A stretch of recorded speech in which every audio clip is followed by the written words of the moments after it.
বিচারের দিনের আগেই কবরে কেন শাস্তি দেওয়া হবে? ফলাফল তো ঘোষণা হওয়ার কথা কেয়ামতের দিন। তাহলে কবরে কেন শাস্তি হবে? তো সে মনে করে, আরে আমি তো অনেক বড় কিছু করে ফেলেছি। কেউ যদি গুনাহগার হয়, এটা আগে থেকেই কেন ঘোষণা করা হয়? উদাহরণস্বরূপ মাদার টেরেসা। আমার নাম মুসা বুমায়ের। ডক্টর সাহেবের কাছে আমার প্রশ্ন হল, একজন মুসলিম হিসেবে আমরা বিশ্বাস করি যে আমাদের জন্য একটি বিচারের দিন রয়েছে। সেদিন প্রত্যেকের আমলনামা তার হাতে দেওয়া হবে এবং ঘোষণা করা হবে কে সঠিক আর কে ভুল, who is right and who is wrong. কে জান্নাতের যোগ্য আর কে জাহান্নামের যোগ্য। কিন্তু কবরে পুরস্কার ও শাস্তির যে বিষয়টি রয়েছে, বিচারের দিনের আগেই কবরে কেন শাস্তি দেওয়া হবে? ফলাফল তো ঘোষণা হওয়ার কথা কেয়ামতের দিন। তাহলে কবরে কেন শাস্তি হবে? কেউ যদি গুনাহগার হয় আর কবর জান্নাতের বাগানগুলোর মধ্যে একটি বাগান কেন হবে, এটা আগে থেকেই কেন ঘোষণা করা হয়? জাযাকুমুল্লাহ খায়র। ভাই সাহেব প্রশ্ন করেছেন যে কিয়ামতের দিন প্রত্যেকে জানতে পারবে সে কি গুনাহ করেছে বা কি ভালো কাজ করেছে, সে কি জান্নাতে যাবে না জাহান্নামে যাবে। তাহলে এই কবরের আযাব কেন? আমি এর একটা উদাহরণ দিচ্ছি।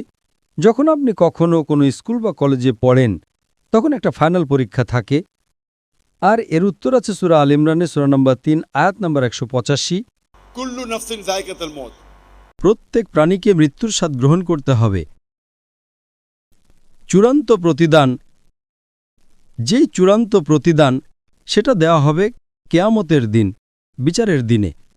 अगर कोई शख्स যদি কোনো ব্যক্তি জাহান্নামের আগুন থেকে বেঁচে যায় এবং জান্নাতে প্রবেশ করে, তবে সে সফলতা লাভ করবে, নয়তো এই দুনিয়া একটা খেলা মাত্র। তো আয়াতে পরিষ্কারভাবে উল্লেখ আছে কুল্লু নাফসিন যায়কাতুল মউত। প্রত্যেক প্রাণী মৃত্যুর স্বাদ গ্রহণ করবে, আর চূড়ান্ত হিসাব নিকাশ হবে কিয়ামতের দিন। আর যে মানুষ জাহান্নামের আগুন থেকে বাঁচবে এবং জান্নাতে যাবে, সে সফলতা পাবে, নয়তো এ দুনিয়া একটা খেলা মাত্র। তার মানে সম্পূর্ণ চূড়ান্ত হিসাব নিকাশ হবে আখেরাতে।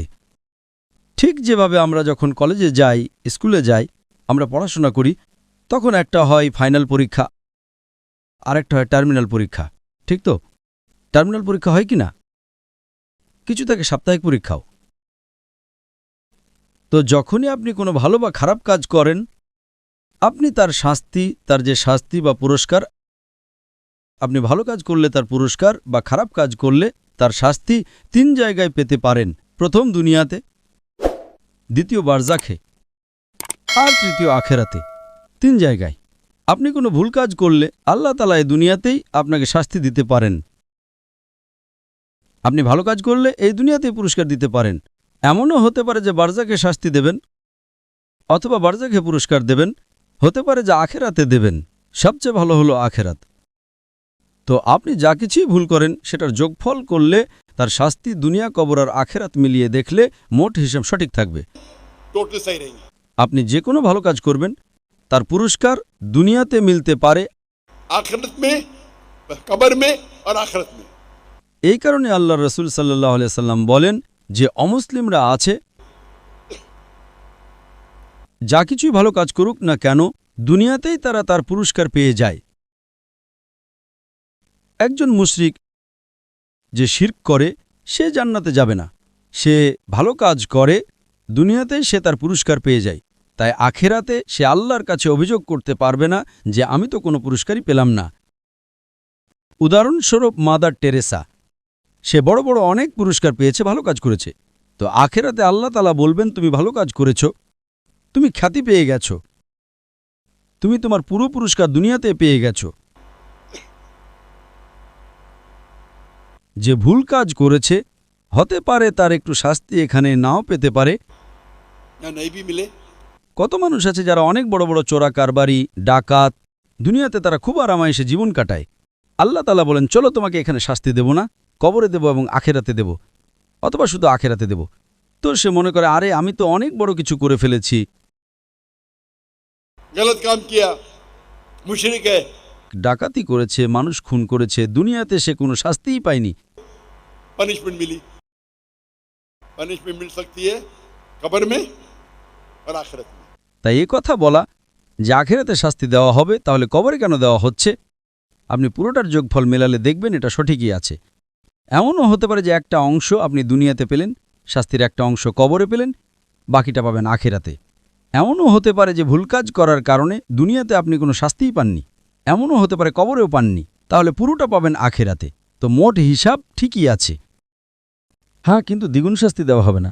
দ্বিগুণ মানে হলো ধরুন আপনার 100 পয়েন্ট শাস্তি পাওয়ার কথা, की सजा এমনও হতে পারে যে 2 পয়েন্ট দুনিয়াতে পাবেন, 8 পয়েন্ট কবরে, আর বাকিগুলো পাবেন আখেরাতে। আল্লাহ তাআলা এমন করবেন না যে দুনিয়াতেও 100 পয়েন্ট, কবরেও 100 পয়েন্ট, আবার আখেরাতেও 100 পয়েন্ট।